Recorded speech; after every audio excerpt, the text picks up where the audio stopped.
everyone! In this lecture, I am going to explain line by line the beautiful sonnet by William Shakespeare called Sonnet 141. If you are new to my channel, please don't forget to like and subscribe for more lessons on Shakespeare and classic poetry. Before we start, let me briefly explain the background of this sonnet to help you understand it better. In this poem, Shakespeare talks about a strange kind of love where he knows his beloved has many faults. He sees the problems clearly with his eyes, ears, and all his senses, but his heart still loves her deeply. Despite what his senses tell him, his feelings don't listen. This sonnet shows the power of love over reason and how it can make a person act foolishly, even when they know the truth. Now let's start explaining the sonnet line by line in an easy way. In faith, I do not love thee with mine eyes. In this first line, Shakespeare is being honest. He says that he doesn't love his beloved because of her looks or what he sees with his eyes. The phrase in faith means truly or honestly. So he is saying that his eyes don't cause his love. In fact, his eyes notice many flaws in her.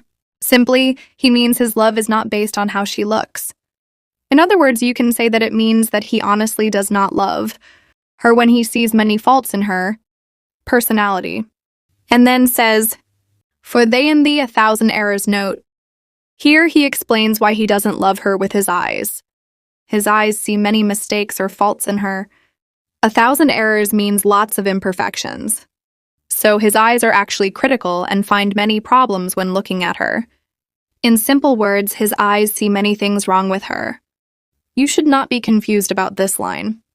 It means that he sees 1,000 errors in her personality. But 'tis my heart that loves what they despise. Now Shakespeare tells us that even though his eyes dislike her appearance, his heart loves her. The heart here is different from the eyes. It loves despite what the eyes think. The phrase, what they despise, means what the eyes reject or dislike. So simply, his heart loves her even though his eyes don't like what they see. In other words, you can say, he says that his heart loves her eyes dislike her because she has 1,000 errors. And then says, who in despite of view is pleased to dote. This line means that even though his eyes see faults, his heart is still pleased to dote, which means it happily loves or adores her. The word dote means to love in a foolish or very strong way. Simply, despite what he sees, his heart chooses to love her deeply and foolishly. Actually, it is a very interesting line. It means that his eyes see many faults, but despite it, her heart loves her. Nor are mine ears with thy tongue's tune delighted. In this line, Shakespeare says his ears don't enjoy listening to her voice or words. Thy tongue's tune means the sound of her speech. So he is saying that it's not the sound of her voice or the way she talks that makes him love her. Simply, his ears don't find her voice pleasant or delightful. Like his eyes, his ears also don't like the sound of her speech, nor tender feeling to base touch is prone.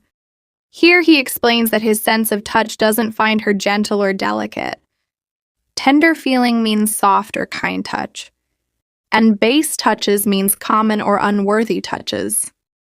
So his skin or sense of touch is not attracted to her touch in a special or respectful way. Simply, his sense of touch does not desire her physical contact. Simply, he is saying, even my emotional side doesn't like or respond to your cheap, unworthy physical contact.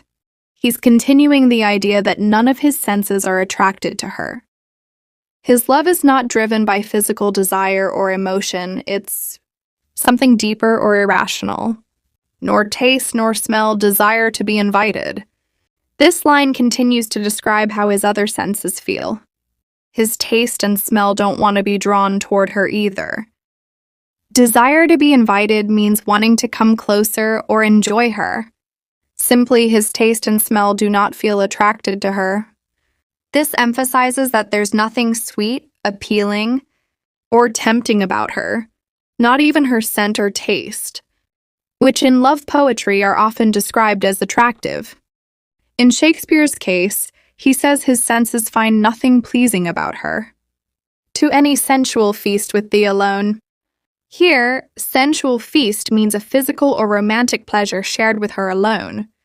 Shakespeare is saying that none of his senses, taste, smell, touch, sight, or hearing, want to enjoy a romantic or physical experience with her by themselves. Simply none of his senses are excited or attracted to her.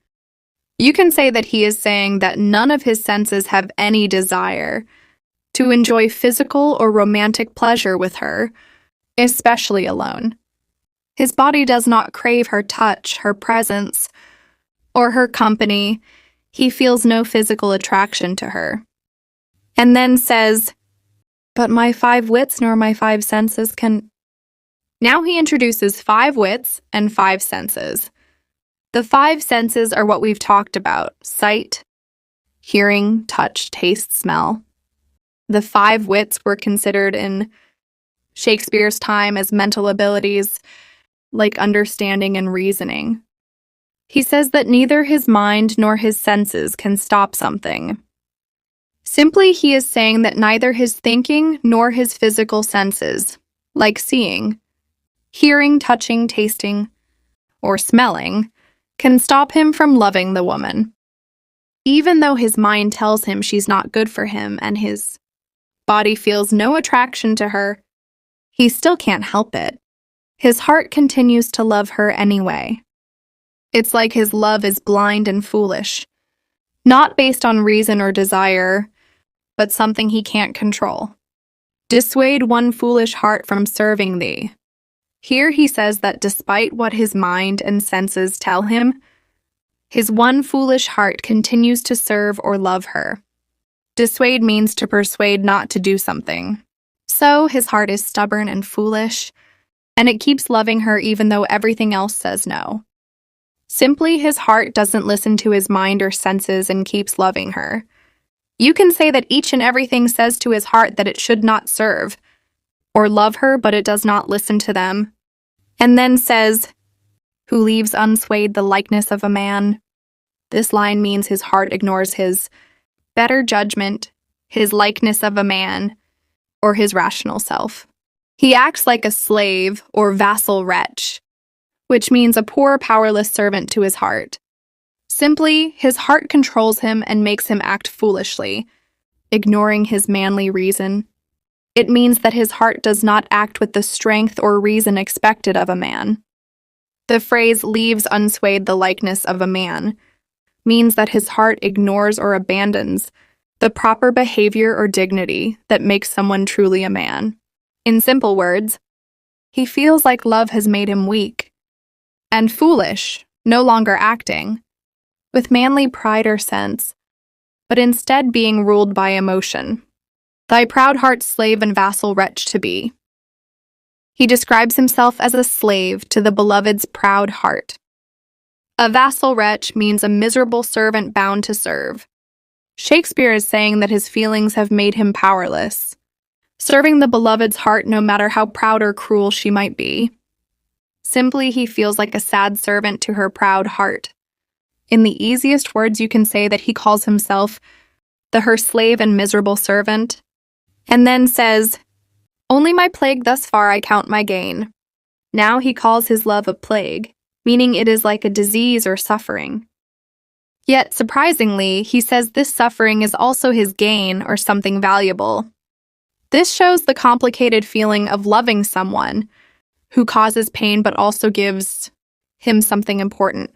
Simply, he is saying that even though his love feels like a plague, a painful and harmful thing, he still sees some benefit in it.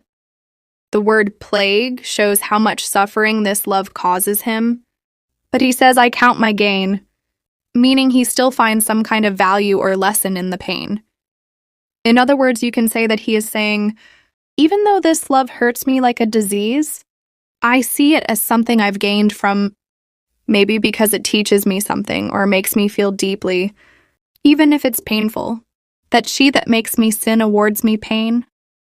In this final line, Shakespeare says that the woman he loves is the cause of his sin, and also the cause of his pain. But because she gives him both pleasure and pain, He accepts this as part of loving her. Simply, the woman who makes him act foolishly also makes him suffer. And he counts this as a strange kind of reward. I hope you enjoyed this detailed explanation of Sonnet. Shakespeare shows us how powerful love is. It can make a person ignore all reason and sense, loving even when it hurts. If you found this easy to understand, please don't forget to like, share, and subscribe for more poetry lessons. Thank you.